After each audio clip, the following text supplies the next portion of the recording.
নদীর মধ্যে পরিদের জাদুকরি জগৎ। সোহানলাল তার দুই মেয়ের সাথে কন্দুরনগর নামক একটি ছোট্ট শহরে থাকতেন। সোহানলালের ছোট মেয়ে ছিল খুবই সুন্দরী এবং প্রতিভাবান। সোহানলাল তার ছোট মেয়েকে তার বড় মেয়ের চেয়েও বেশি ভালোবাসেন। একদিন, আরে, আমার দুই প্রিয় মেয়ে কোথায়? দেখো, আমি তোমাদের দুজনের জন্য বড় শহর থেকে অনেক ভালো জিনিস এনেছি। সোহানলালের কণ্ঠস্বর শুনে তার বড় মেয়ে রিমা এসে বলে, ও বাবা, তুমি এসেছো? বড় শহর থেকে আমার জন্য কি এনেছো দেখাও। দেখো রিমা মেয়ে, আমি তোমার জন্য কত সুন্দর কাচের চুড়ি এনেছি। তুমি কাচের চুড়ি খুব পছন্দ করো, তাই না? হ্যাঁ বাবা, আমি এগুলো পছন্দ করি, কিন্তু এই চুড়িগুলোর পরিবর্তে তুমি কি আমাকে তোমার ব্যাগে দেখা যাচ্ছে এমন নেল পলিশ দিতে পারো? না রিমা মেয়ে, আমি রাইসার জন্য এই নেল পলিশ এনেছি। সে নেল পলিশ খুব পছন্দ করে। সে অনেকবার আমার কাছে এটা চেয়েছিল। সোহানলালের কথা শুনে তার বড় মেয়ে রিমা রাগে লাল হয়ে যায়। ঠিক তখনই রাইসাও বেরিয়ে আসে। ও বাবা, তুমি এসেছো? আমার প্রিয় বাবা, তুমি আসতে এত দেরি করেছো কেন? ওহো রাইসা মেয়ে, দেখো, আমি বড় শহর থেকে তোমার জন্য কি এনেছি। আমি তোমার জন্য এই নেল পলিশ এনেছি। তুমি নেল পলিশ লাগাতে খুব পছন্দ করো, তাই না? রাইসা তার প্রিয় নেল পলিশ দেখে খুব খুশি হয়। সত্যি বাবা, এটা খুব সুন্দর। আমি এটা পরে আমার বন্ধুর বিয়েতে যাব। তুমি আমাকে আমার বন্ধুর বিয়েতে নিয়ে যাবে, তাই না? না মেয়ে, যখন তোমার বন্ধুর বিয়ে হবে তখন আমার খুব গুরুত্বপূর্ণ কাজ আছে, তাই আমি বাড়িতে থাকবো না। তুমি তোমার বড় বোন রিমার সাথে যাও। এরপরে রাইসা নেল পলিশ নিয়ে তার ঘরে চলে যায় এবং সোহানলালও সেখান থেকে চলে যায়। সেখানে দাঁড়িয়ে থাকা রিমা সম্পূর্ণ রাগে পড়ে ছাই হয়ে গেল। বাবা তার রাইসা মেয়েকে সবচেয়ে ভালো এবং দামি জিনিসটা দিয়েছেন। বাবা সবসময় এমনটা করেছেন। আমি জানি না কেন তিনি তার ছোট মেয়েকে বেশি ভালোবাসেন, কিন্তু এখন আমি তাকে ছেড়ে দেব না। তাকে একটা শিক্ষা দেওয়া খুবই জরুরি। রিমা রাগ করে তার ঘরে চলে যায়। রাইসা তার বন্ধুর বিয়ের দিন খুব সুন্দর পোশাক পরে এবং সেই নেল পলিশও লাগায়। এইসব পরে রাইসাকে খুব সুন্দর দেখাচ্ছিল। এটা দেখে রিমা খুব রেগে যায়। তারপর দুই বোনই রাইসার বন্ধুর বিয়েতে যেতে শুরু করে। তারপর রিমা বলে, আমার মনে হয় আমাদের জঙ্গলের মধ্য দিয়ে যাওয়া উচিত। জঙ্গলের পথ ছোট, এভাবে আমরা দ্রুত তোমার বন্ধুর বাড়িতে পৌঁছে যাব। কিন্তু দিদি, ওই জঙ্গলটা খুব ভয়ঙ্কর। আমার মনে হয় না আমাদের জঙ্গলের মধ্যে দিয়ে যাওয়া উচিত। গ্রামবাসীরা বলে যে এই জঙ্গলটা খুব বিপজ্জনক। আমি তোমাকে যা বলেছি তাই করো। তোমার অতিরিক্ত বুদ্ধি ব্যবহার করো না। আমি তোমাকে জঙ্গলের মধ্য দিয়ে হেঁটে যেতে বলেছিলাম, তার মানে তোমাকে জঙ্গলের মধ্য দিয়ে হেঁটে যেতে হবে, না হলে আমি ফিরে যাব। আমি যাব না। এই বলে রিমা এগিয়ে যায়। রাইসাকে তার পিছু পিছু যেতে হয়, যদিও সে যেতে চায় না। জঙ্গলের মাঝখানে পৌঁছে রিমা তাকে বলে, রাইসা, আমার খুব তৃষ্ণা লাগছে। তুমি এখানে আমার জন্য অপেক্ষা করো, আমি জল খাবো এবং ফিরে আসব। এই বলে রিমা সেখান থেকে চলে যায়। অনেক সময় কেটে যায়, কিন্তু রিমা ফিরে আসে না। রাইসা রিমার জন্য চিন্তা করতে থাকে। সে রিমার খোঁজে এগিয়ে যেতে থাকে। সন্ধ্যা হতে থাকে, কিন্তু রাইসা কোথাও রিমাকে খুঁজে পায় না। এই সবই তার পরিকল্পনা ছিল। রিমা রাইসাকে জঙ্গলে একা রেখে বাড়িতে ফিরে গিয়েছিল। রাত যত ঘনিয়ে আসছিল, রাইসা খুব ভয় পেয়ে যাচ্ছিল। ভয়ে রাইসা কাঁদতে শুরু করে। ঠিক তখনই রাইসা শুনতে পেল কেউ হাসছে। কিছুক্ষণ পর রাইসা দেখতে পায় যে কালো শাড়ি পরে একজন ভয়ঙ্কর বৃদ্ধা তার দিকে ছুটে আসছে। সেই ভয়ঙ্কর বৃদ্ধাকে দেখে রাইসা দৌড়াতে শুরু করে এবং সেই বৃদ্ধা তার পেছনে পেছনে দৌড়াচ্ছে। দৌড়াতে দৌড়াতে রাইসা একটা নদীতে ঝাঁপ দেয়। অনেকক্ষণ পর চোখ খুলে সে নিজেকে এক অসাধারণ জগতে আবিষ্কার করে, যেখানে বিভিন্ন ধরনের গাছ গাছপালা ফুল ছিল এবং কাছেই ছিল একটি খুব সুন্দর নদী। এসব দেখে রাইসা খুব অবাক হয়। আমি কোথায় গিয়েছিলাম? এত সুন্দর জায়গা আমি কখনো দেখিনি। রাইসা নদীর তীরে বসে সেই জায়গাটার দিকে তাকাতে শুরু করে। কিছুক্ষণ পর রাইসার খুব তৃষ্ণা লাগে এবং সে নদীর জল পান করে। রাইসা সেই নদীর জল পান করার সাথে সাথে সেখানে একটি খুব সুন্দরী পরী এসে বলে, পরীদের এই জাদুকরি জগতে আপনাকে স্বাগতম। রাইসা পরীকে দেখে হতবাক হয়, কারণ আজ পর্যন্ত সে কেবল পরীদের কথাই শুনেছিল, কিন্তু আজ সে নিজের চোখে পরীকে দেখছে। আমি বিশ্বাস করতে পারছি না যে আমার সামনে একটা পরী দাঁড়িয়ে আছে। তুমি কি সত্যিই পরী, নাকি আমি স্বপ্ন দেখছি কোনো? না রাইসা, তুমি স্বপ্ন দেখছো না। আমার নাম মিষ্টি পরী, আর এটা পরীদের জাদুকরি জগৎ। সবাই এই পৃথিবীতে আসতে পারে না, যাদের হৃদয় খুব পরিষ্কার তারাই এই পৃথিবীতে আসতে পারে। পরী, তুমি কি আমাকে সাহায্য করতে পারো? আমি আমার বাড়িতে ফিরে যেতে চাই। যে ব্যক্তি আসে সে ইচ্ছা মতো আসতে পারে, কিন্তু সে আমার ইচ্ছা মতো যেতে পারে না। অন্য কেউ এখানে এসে এই নদীর জল পান না করা পর্যন্ত তুমি এই পৃথিবী ছেড়ে যেতে পারবে না। তোমাকে তার জন্য অপেক্ষা করতে হবে, এবং সে না আসা পর্যন্ত তোমাকে এই বনে তার জন্য অপেক্ষা করতে হবে। ঠিক আছে বলে রাইসা সেখানে বসে বিশ্রাম নিতে শুরু করে। তারপর পরে সেখান থেকে অদৃশ্য হয়ে যায়। কিছুক্ষণ পর রাইসা বলে, আমার খুব ক্ষুধা লেগেছে, এখন আমার কি করা উচিত? আমি জানি না আমি এই পৃথিবীতে খাবার খাবো কিনা। রাইসা কেবল এতটুকুই বলে তারপর পরিদের সামনে উপস্থিত হয়, এবং সেই রাইসার জন্য অনেক ধরনের খাবার প্রকাশ করে। সুস্বাদু খাবার খেয়ে রাইসা খুব খুশি হয়। এভাবে অনেক সময় কেটে যায়। রাইসার যা যা প্রয়োজন ছিল পরি তাকে সবই দিত। একদিন রাইসা ঘুমাচ্ছিল, হঠাৎ সে কারো কান্নার শব্দ শুনতে পেল। রাইসার চোখ খুলে গেল। ও, এটা কার কণ্ঠস্বর? মনে হচ্ছে যার জন্য আমি অপেক্ষা করছিলাম সে এসে গেছে। রাইসা চারপাশে তাকিয়ে দেখে একজন খুব সুন্দর রাজপুত্র, যার শরীরে কিছু ক্ষত ছিল এবং সে ব্যথায় কাঁপড়াচ্ছিল। রাইসা তার কাছে দৌড়ে গিয়ে বলে, কি হয়েছে? তুমি এখানে কিভাবে এসেছো এবং কিভাবে আঘাত পেয়েছো, এবং তুমি কে? আমি ভানগড়ের রাজপুত্র। আমি বনে শিকার করতে এসেছিলাম, তখন একটি সিংহ আমাকে তাড়া করতে শুরু করে। ভয়ে আমি নদীতে ঝাঁপিয়ে পড়ি এবং সেখান থেকে সোজা এখানে পড়ে যাই। এই ক্ষতগুলো সিংহ আমাকে দিয়েছে। তুমি এখানে এসেছো এটাই ভালো, নইলে সেই সিংহ তোমাকে খেয়ে ফেলতো। তুমি জানো এটা একটা জাদুর শহর, ঠিক যেমন তুমি এখানে এসেছো আমিও এখানে এসেছি। যদি তুমি আমার কথা বিশ্বাস না করো তাহলে অপেক্ষা করো। তারপর রাইসা মিষ্টি পরীকে ডাকে। পরী তৎক্ষণাৎ সেখানে উপস্থিত হয়। পরীকে দেখে রাজপুত্র অবাক হয়ে যায়। তারপর মিষ্টি পরী প্রিন্সকে সবকিছু বলে এবং আরো বলে যে রাইসা এতদিন ধরে তার জন্যই অপেক্ষা করছে। তুমি অপেক্ষা করো, আমি তোমার জন্য নদী থেকে জল নিয়ে আসছি। পান করার পর আমরা দুজনে এখান থেকে আমাদের নিজ নিজ বাড়িতে যেতে পারবে। রাইসা দ্রুত নদী থেকে জল নিয়ে আসে। প্রিন্স জল পান করার সাথে সাথেই তার সমস্ত ক্ষত সেরে যায়। তারপর পরী তাকে বলে যে পরীদের এই জাদুকরি জগতে কেবল ভালো এবং পরিষ্কার হৃদয়ের লোকেরাই আসতে পারে। তোমাদের দুজনের হৃদয় খুব পরিষ্কার, তোমরা দুজনেই তোমাদের পৃথিবীতে যেতে পারো এখন। তারা চোখ বন্ধ করলেন। চোখ বন্ধ করার সাথে সাথে তারা দুজনেই রাইসার বাড়ির সামনে এসে দাঁড়ালো। আরে, এটা আমার বাড়ি। বাবা বাবা, দেখো আমি এসেছি। রাইসা তার বাবার কাছে দৌড়ে গেল। তার বাবা তাকে দেখে খুব খুশি। আমি এতদিন ধরে উঠোনে এভাবে বসে তোমার জন্য অপেক্ষা করছিলাম। শব্দ শুনে রিমা বেরিয়ে আসে। রাইসাকে দেখে সে খুব ভয় পেয়ে যায়। সেভাবে রাইসা এখন তার বাবাকে সবকিছু বলে দেবে এবং তার বাবা তাকে অনেক তিরস্কার করবে, কিন্তু রাইসা মোটেও তা করে না। বাবা, আমি বনে দিদির পেছনে পেছনে ছিলাম। দিদি জল খেতে গিয়েছিলে এবং আমি ভুল পথে চলে গিয়েছিলাম। সব আমার দোষ। আমি সেই বনে হারিয়ে গিয়েছিলাম। তারপর এই রাজপুত্র আমাকে সেখান থেকে বের করে আনে। রিমা যখন রাইসার মুখ থেকে এই সব শুনে তখন সে বুঝতে পারে তার বোন তাকে ভালোবাসে, কিন্তু সে তার বোনকে ভালোবাসেনি। রিমা দৌড়ে গিয়ে তার বোনের কাছে ক্ষমা চাইতে শুরু করে।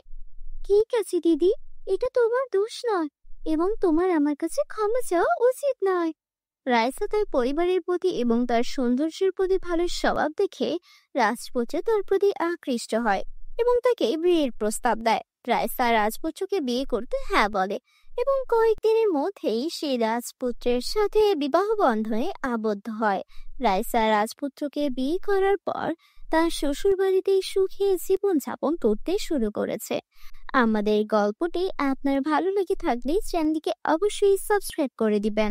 দেখা হচ্ছে পরবর্তী কোনো নতুন ভিডিওতে। সে পর্যন্ত সকলে ভালো থাকবে। আল্লাহ হাফিজ। পরিদের জাদুর 3 কাজল। দীপিকা এবং ক্যাটরিনা তাদের বাবা মায়ের সাথে কিষানপুর নামক একটি ছোট্ট গ্রামে থাকতেন। দীপিকা এবং ক্যাটরিনার বাবা মা গ্রামের একটি ছোট্ট কারখানায় কাজ করতেন। তারা খুবই দরিদ্র ছিলেন, তাই স্বামী স্ত্রী উভয়কেই ঘরের বাইরে কাজ করতে হতো, যাতে তারা দীপিকা এবং ক্যাটরিনাকে ভালোভাবে লালন পালন করার জন্য পর্যাপ্ত অর্থ উপার্জন করতে পারে। একদিন স্বামী স্ত্রী উভয়ই কাজ করতে যাচ্ছিলেন। এমন সময় হঠাৎ একটি বিশাল ট্রাক তাদের ধাক্কা দেয়। সংঘর্ষটি খুব জোরালো ছিল এবং এর ফলে স্বামী স্ত্রী উভয়ই গুরুতর আহত হন। দীপিকা এবং ক্যাটরিনার বাবা ঘটনাস্থলেই মারা যান, কিন্তু তাদের মায়ের নিঃশ্বাস তখনও তার শরীরে আটকে ছিল। দীপিকা এবং ক্যাটরিনা যখন এইসব জানতে পারে, তখন দুই বোনই দ্রুত ঘটনাস্থলে পৌঁছায়। মা, বাবা, কি হয়েছে? তোমরা আমাদের এভাবে ছেড়ে যেতে পারো না। তোমাদের ছাড়া আমরা কিভাবে বাঁচবো?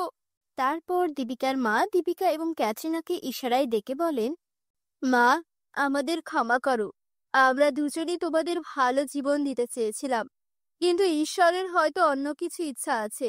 কিন্তু হ্যাঁ, আমরা চলে যাওয়ার পর যদি তোমাদের কোনো সমস্যা হয়, তাহলে তোমাদের মামার বাড়িতে চলে যাওয়া উচিত। তোমার মামা খুব ভালো, তিনি তোমাদের ভালো যত্ন নেবেন। আমার আশীর্বাদ তোমাদের দুজনের সাথেই আছে। ঈশ্বর তোমাদের সবসময় সুখে রাখুন। এই বলে দীপিকা এবং ক্যাটরিনার মাও মারা যান।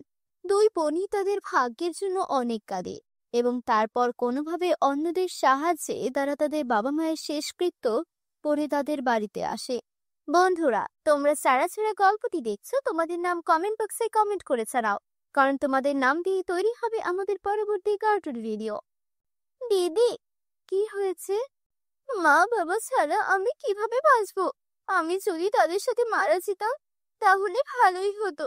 ক্যাটরিনা মা চেয়েছিলেন আমাদের চোখে যেন জল না আসে, আমাদের যেন কোনো সমস্যা না হয়। তাই তাদের আত্মার সুখের জন্য আমাদের খুশি থাকতে হবে এবং এখন আমাদের মামার বাড়ি যেতে হবে। এরপরে দুজনে তাদের জিনিসপত্র একটি ব্যাগে ভরে তাদের মামার বাড়ি চলে যায়। দুই বোনই তাদের মামার বাড়ি যাচ্ছিল। পথে তারা বিভিন্ন রঙের 3টি কাজল দেখতে পায়। একটি কাজল সবুজ, একটি নীল এবং একটি লাল। 3টি কাজলই খুব নতুন এবং সুন্দর দেখাচ্ছিল। দিদি, এই দেখো, এই 3টি কাজল রাস্তায় এভাবে পড়ে আছে। মনে হচ্ছে কেউ এখানে রেখে গেছে। যাই হোক, এই কাজলগুলি দেখতে খুব ব্র্যান্ডেড। তাদের দাম নিশ্চয়ই খুব বেশি, তাই না? হ্যাঁ, তুমি একেবারে ঠিক বলেছো। 3টি কাজলই খুব নতুন এবং ব্র্যান্ডেড দেখাচ্ছে। আমি জানি না এগুলি কার, কে এখানে এগুলো রেখে গেছে। দিদি, এখানে কেউ দেখা যাচ্ছে না। আমরা এই 3টি কাজল আমাদের ব্যাগে রাখি। না ক্যাটরিনা, এটা করা পাপ। কিন্তু হ্যাঁ, তুমিও ঠিক বলেছো। যদি এই কাজলগুলো এখানে এভাবে পড়ে থাকে, তাহলে কোনো চোর এখান থেকে অবশ্যই চুরি করে নিয়ে যাবে। আমরা এগুলো আমাদের সাথে নিয়ে যাচ্ছি। কে জানে, তাদের মালিক হয়তো এগুলো খুঁজে পেয়েছে। এরপর দীপিকা তার ব্যাগে 3টি কাজল রাখে, কিন্তু দুই বোনই জানতো না যে ওই 3টি কাজল কোনো সাধারণ কাজল নয়, বরং তাদের কাছে জাদুকরি কাজল আছে। কিছুক্ষণের মধ্যেই দুই বোনই তাদের মামার বাড়িতে পৌঁছায়। তাদের মামার কাছে সবকিছু খুলে বলে। তার বোনের মৃত্যুর খবর শুনে তাদের মামা খুব কাঁদে। আমি এখনো বিশ্বাস করতে পারছি না যে দিদি আমাদের ছেড়ে চলে গেছে। কিন্তু তোমরা দুইজন কোনো চিন্তা করো না, দিদি আমাকে তোমাদের দায়িত্ব দিয়েছে। আমি তোমাদের দুজনকে ভালো যত্ন নেব। তোমরা আমার মেয়ে দিব্যার মতো ভালো জীবনযাপন করবে। ধন্যবাদ মামা। হয়তো সেই কারণেই মা তোমার কাছে আমাদের আসতে বলেছিল। তারপর মামি বলেন, হ্যাঁ, তোমার মা মনে করে যে এই বাড়িটি কোনো ঘর নয়, এটি একটি এতিমখানা, তাই তিনি তোমাদের সবাইকে এখানে পাঠিয়েছেন। তোমার জিভ নিয়ন্ত্রণ করো। তুমি আমার মৃত বোনের কথা বলছো? আর হ্যাঁ, এখন থেকে দীপিকা আর ক্যাটরিনা তোমরা এখানেই থাকবে। আর আমি কাল শহরে যাচ্ছি, কিন্তু তোমাদের দুইজনেরই ভালো যত্ন নিতে হবে।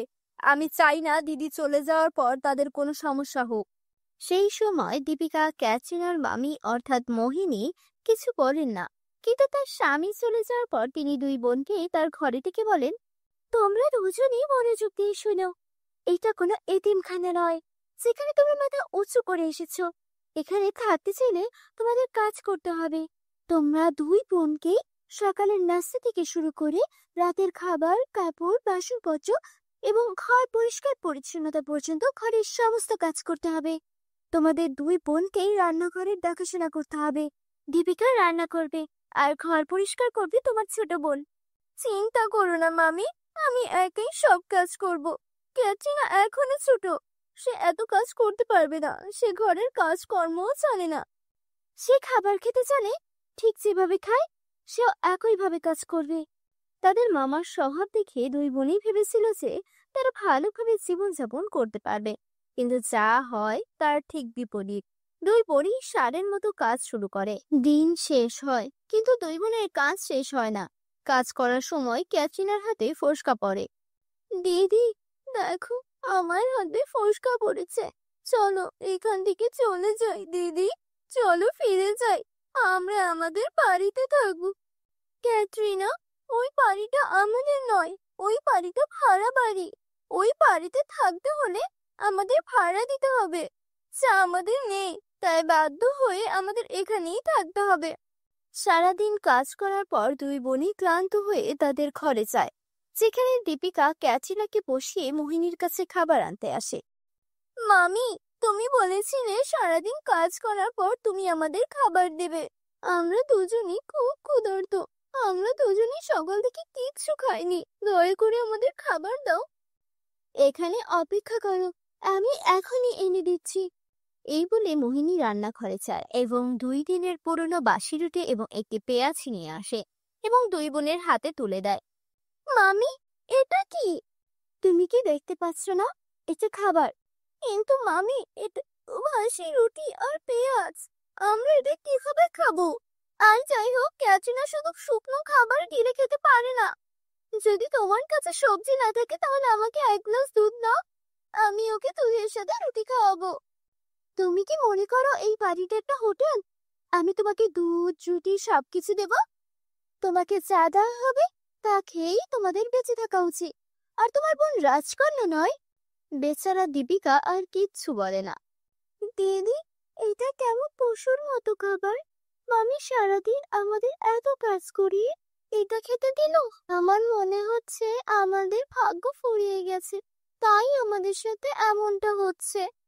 তারপর পথে পাওয়া কাজল থেকে একটা শব্দ ভেসে আসে, কিন্তু এখন তোমার ভাগ্য বদলে যাবে। আরে, এই শব্দ কোথা থেকে এলো? দুই বোনই পেছনে ফিরে তাকায় এবং তাদের পেছনে ওই 3টে জাদুর কাজল দেখতে পায়। ভয় পেও না, আমরা 3জনই জাদুর কাজল, যা তুমি রাস্তা থেকে তুলে এনেছিলে। আমরা 3জনেই তোমাকে সাহায্য করতে চাই। কি ধরনের সাহায্য? আমরা 3জনই জাদুর কাজল এবং আমাদের 3জনেরই আলাদা আলাদা ক্ষমতা আছে।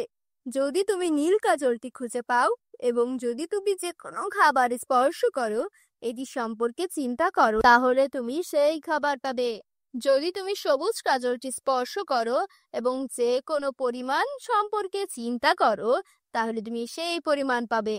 আর যদি তুমি আবাকে স্পর্শ করো, তুমি যাই ভাবো তার বিপরীত ঘটবে। তাই তোমাকে আমাকে সাবধানে ব্যবহার করতে হবে। এই সব শুনে উভয় বোনই খুব খুশি হয় এবং ওই দিনকে জাদুর কাজলকে ধন্যবাদ জানায় এবং পেট ভরে খায়। পরের দিন সকালে দুই বোনই মোহিনীর কাছে গিয়ে বলে, মামি, আমরা দুই বোনই এখান থেকে চলে যাওয়ার কথা ভেবেছি। আমরা দুই বোনই আর তোমার উপর বোঝা হতে চাই না। ভালোই হয়েছে, তাড়াতাড়ি এই বাড়ি ছেড়ে চলে যাও। দুই বোনই তাদের সমস্ত জিনিসপত্র এবং 3টি জাদুর কাজল নিয়ে সেখান থেকে চলে যায়। সে চলে যায় এবং তারপর সেই 3টি কাজলের সাহায্যে সে একটা খুব বড় বাড়ি তৈরি করে এবং একটি ভালো জীবনযাপন শুরু করে। বন্ধুরা, যদি তোমাদের আমার এই গল্পটি ভালো লেগে থাকে তাহলে অবশ্যই তোমাদের বন্ধুদের সাথে শেয়ার করো। এবং হ্যাঁ বন্ধুরা, এরকম গল্প দেখতে অবশ্যই আমাদের চ্যানেলকে সাবস্ক্রাইব করো, যাতে তোমরা এরকম আকর্ষণীয় গল্প দেখতে পাও। আমি আবার তোমাদের সাথে নতুন কিছু গল্প নিয়ে দেখা করব। জাদুর প্রাসাদের পরীর জাদু। আজ বনে একটিও ফুল দেখা যাচ্ছে না। মনে হচ্ছে সোনাক্ষী মেয়ে আমাদের সামনে এসে সব ফুল তুলে নিয়েছে। দিদি, আমরা এখন কি করব? যদি আমরা ফুল না পাই তাহলে বাজারে কি বিক্রি করব? মনে হচ্ছে আজও আমাকে ক্ষুধার্ত ঘুমাতে হবে। চলো একটু এগিয়ে যাই, হতে পারে এমন কিছু গাছ বাকি আছে যেখানে ফুল ফুটেছে। বন্ধুরা, তোমরা যারা যারা গল্পটি দেখছো তোমাদের নাম কমেন্ট করে জানাও। আমরা নেক্সট গল্প তোমাদের নাম দিয়ে বানাবো। তোমরা অবশ্যই ভিডিওটিতে লাইক করে চ্যানেলটিকে সাবস্ক্রাইব করে দাও। দুই বোনেই ফুলের খোঁজে বনের মধ্যে এগিয়ে যেতে থাকে। ধীরে ধীরে তারা দুজনে ঘন বনের সেই অংশে পৌঁছায় যেখানে কোনো সাধারণ মানুষ যেতে সাহস করে না। হঠাৎ তারা একটা হালকা আভা দেখতে পায়। ওখানে দেখো কিছু একটা চলছে। হ্যাঁ দিদি, এটা একটা সিঁড়ির মতো দেখাচ্ছে। এটা খুব সুন্দর। চলো দিদি, কাছে গিয়ে দেখি। না, আমার ভালো লাগছে না।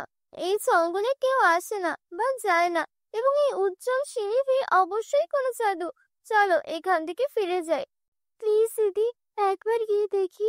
আমরা তো কিছু করব না, আমরা শুধু দেখবো এবং ফিরে আসবো। প্লিজ দিদি, প্লিজ রাজি হও, প্লিজ।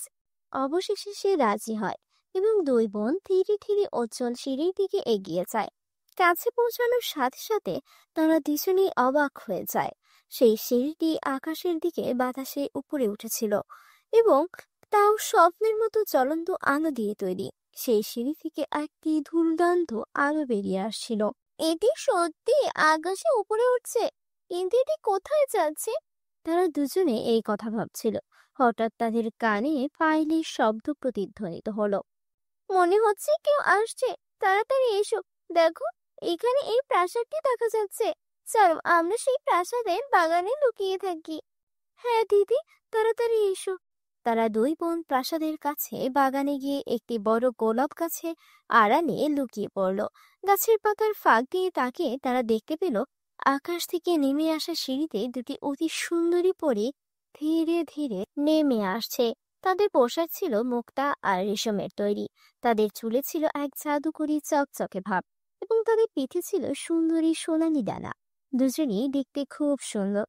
দেখো চন্দ্রিকা, আজ সূর্যের আলো কত সুন্দর দেখাচ্ছে। এই পৃথিবীর সুবাস আমার খুব পছন্দ। হ্যাঁ, কিন্তু রানী পরী আমাদের কি বলেছে মনে আছে? আমাদের বেশি দিন মানুষের জগতে থাকতে হবে না। আমাদের এখানে দ্রুত কাজ শেষ করে বাড়ি ফিরে যেতে হবে। এই বলে পরীরা দুজনে প্রাসাদের দিকে এগোচ্ছিল। এরা সত্যি পরী। মনে হচ্ছে আমরা পরীদের জগতে এসেছি। দিদি, এই জায়গা, এই প্রাসাদ, এই পরী, এই সবই এত সুন্দর। এসো দিদি, চল পরীর কাছে সাহায্য চাই।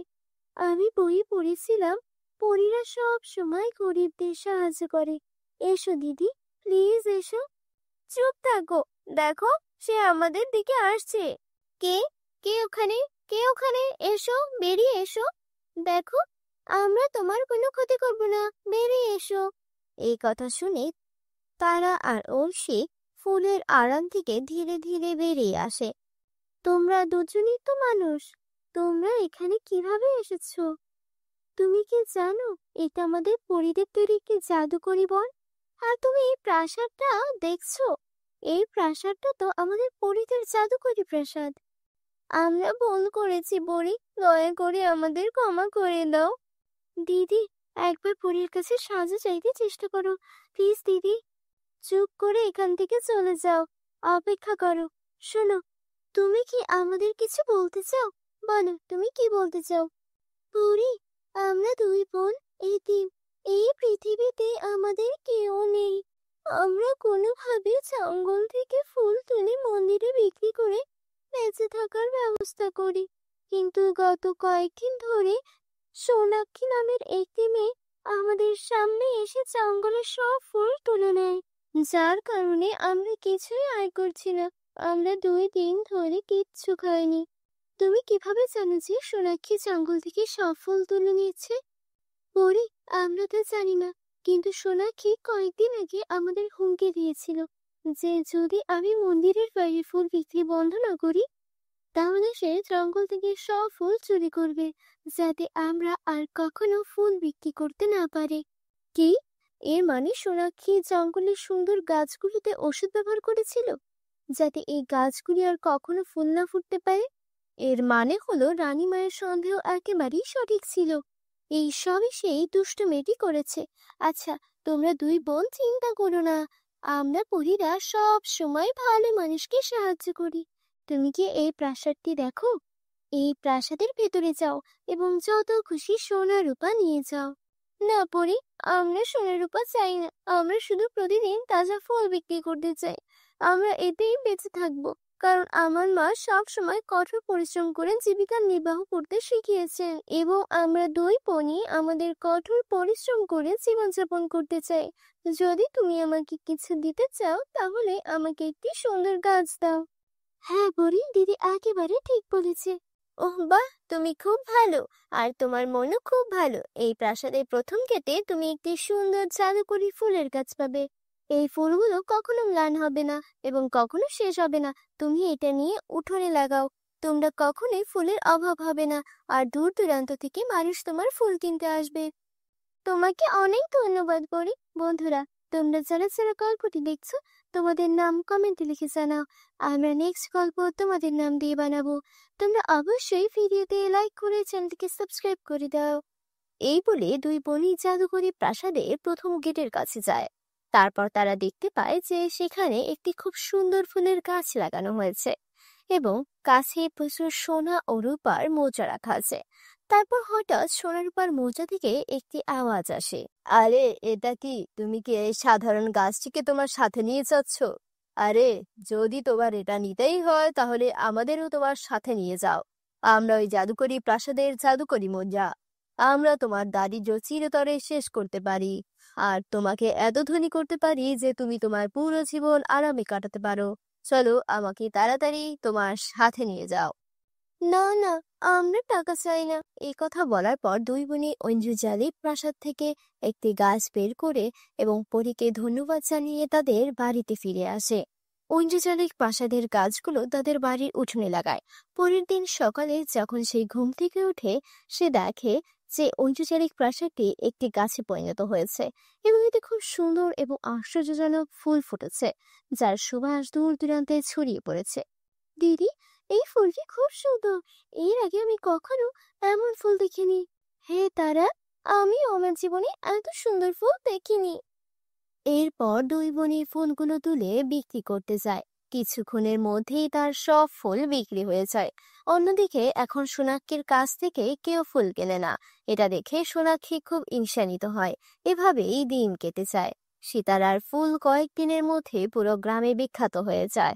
এখন অন্য গ্রাম থেকে মানুষ তার ফুল কিনতে আসতে শুরু করেছে, কারণ তার ফুলগুলো খুবই সুন্দর এবং মনোমুগ্ধকর। কিন্তু কেউ সোনাক্ষীর ফুল কেনে না।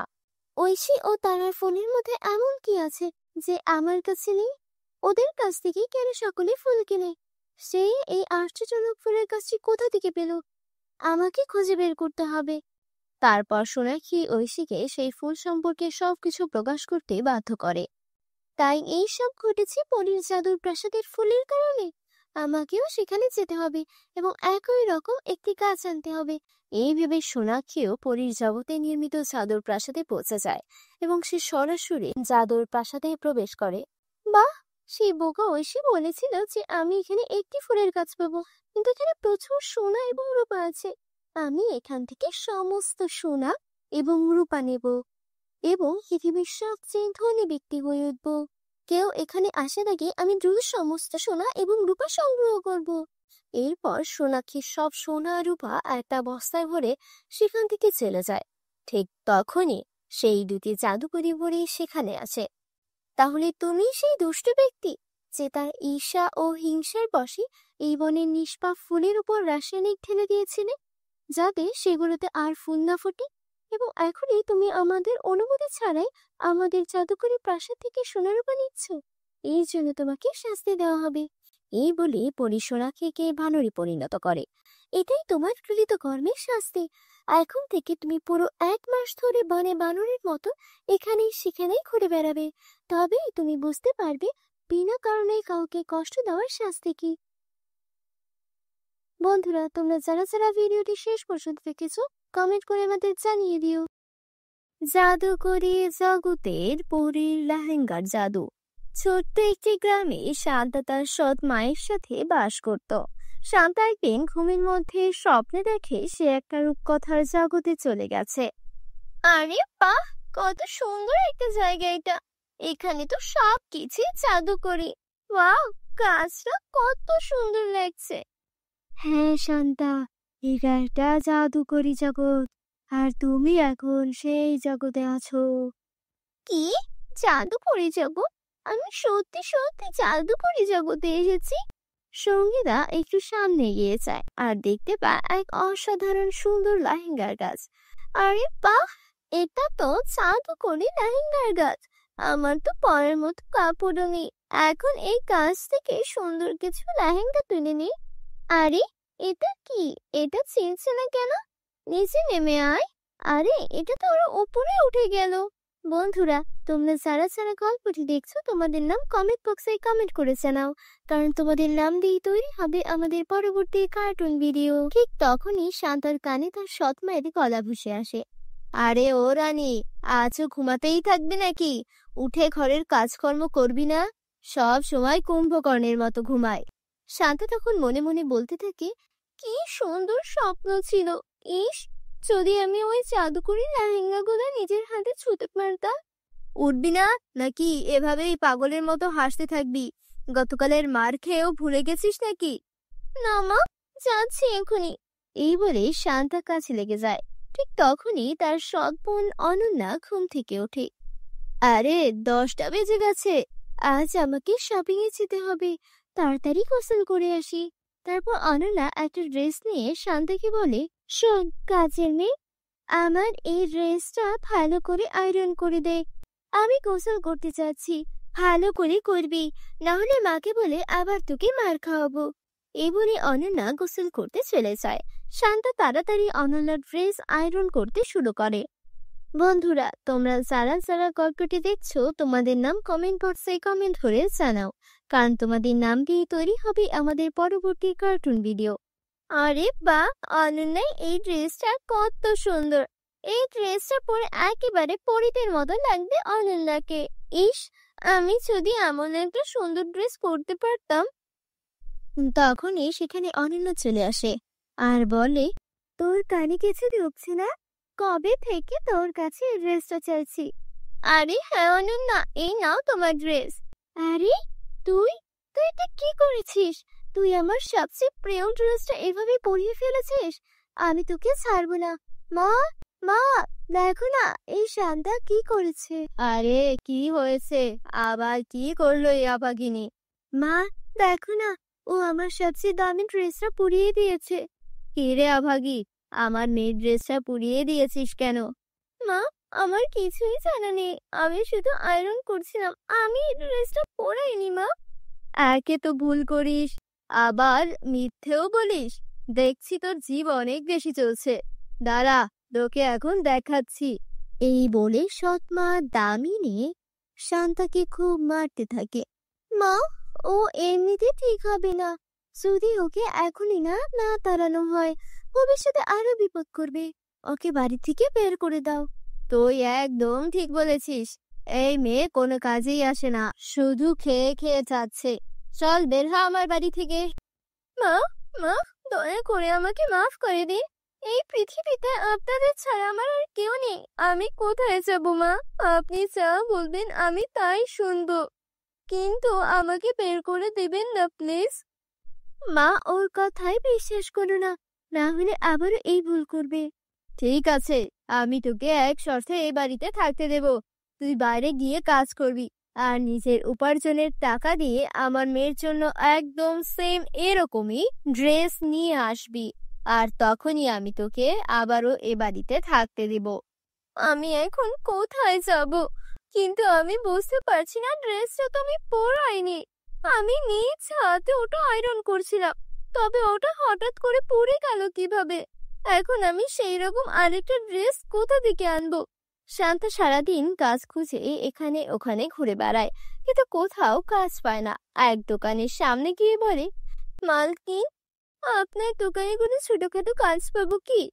না, এখানে কোনো কাজ নেই। কে জানে কাজের অজুহাতে দোকানে কিছু চুরি করে পালিয়ে যাবে নাকি। তোর চেহারা তো ঠিক ভিখারিনীর মতো, চল এখান থেকে। সবার কাছ থেকেই শান্তা অপমানিত হয়। এইভাবেই সন্ধ্যা নেমে আসে, আর ক্লান্ত হয়ে সে মাটিতে বসে পড়ে। তীব্র ক্ষুধায় তার পেট কাঁপছে। ক্ষুধার জন্য মনে হচ্ছে পেটের মধ্যে ইঁদুর দৌড়াচ্ছে। আমার তো এক টাকাও নেই, এখন আমি কি করব? ঠিক তখনই তার কানে মন্দিরের ঘন্টার শব্দ আসে। লাখ লাখ ধন্যবাদ ভগবান, তুমি আমার খাবারের ব্যবস্থা করেছো। তারপর শান্তা মন্দিরে গিয়ে কিছু প্রসাদ নেয় আর এক গাছের নিচে বসে খেতে শুরু করে। সে প্রথম লোকমাটি মুখে তুলতেই চাচ্ছিল, তখনই এক বৃদ্ধ ভিখারিনী এসে বলে, মেয়ে, আমি অনেক দিন ধরে কিচ্ছু খাইনি, আমি খুব ক্ষুধার্ত, একটু খেতে দে মা, তোর দোয়া লাগবে, আমাকে সাহায্য কর মা।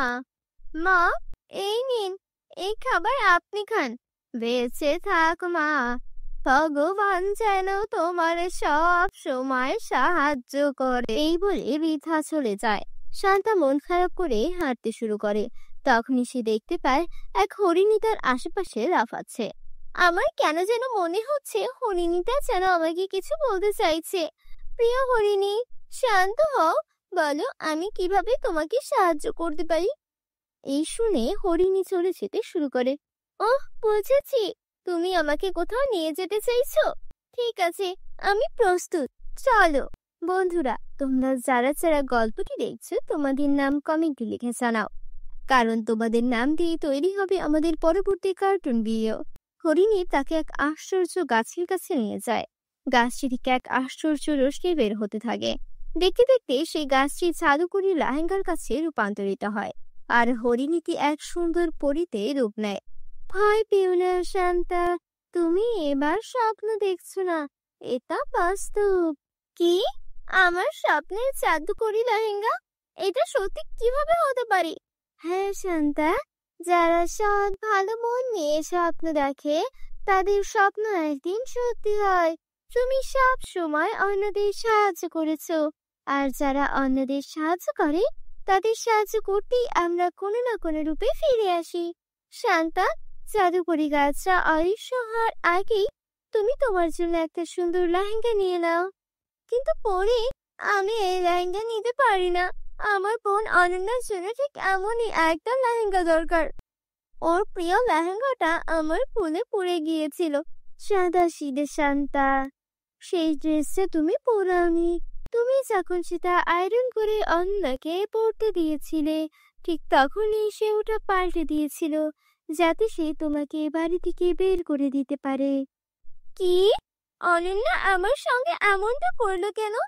চিন্তা করো না, সব ঠিক হয়ে যাবে। এই নাও অনন্যা ড্রেস। এখন তুমি তোমার জন্য কাছ থেকে একটা সুন্দর লেহেঙ্গা নিয়ে নাও। তারপর শান্তা লেহেঙ্গা নিয়ে পরীকে ধন্যবাদ জানিয়ে বাড়ি ফিরে আসে। তুই কোথা থেকে এলি? তোর হাতে এত সুন্দর লেহেঙ্গা কোথা থেকে এলো? অনন্যা, এই লেহেঙ্গা আমার, এটা আমাকে জাদুকরি পরিয়ে দিয়েছেন। আর এই নাও তোমার ড্রেস। মা, দেখো তো, এটা কোথা থেকে যেন চুরি করে এনেছে। না অনন্যা, এমন বলো না, আমি সত্যি বলছি, এটা আমাকে জাদুকরি পরিয়ে দিয়েছেন। ভালো, তাহলে দে লেহেঙ্গাটা, আমি এটা পরবো। না অনন্যা, তুমি এটা পরতে পারবে না। এই বলে অনন্যা লেহেঙ্গাটা পরে নেয়। মা, অনন্যাকে থামান, না হলে বড় বিপদ হয়ে যাবে।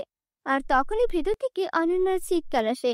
মা, ও মা, আমার মুখ সাদা থেকে কালো হয়ে গেল। এটা এই লেহেঙ্গার কারণে। এখন এটা আমার শরীর থেকেও সরছে না।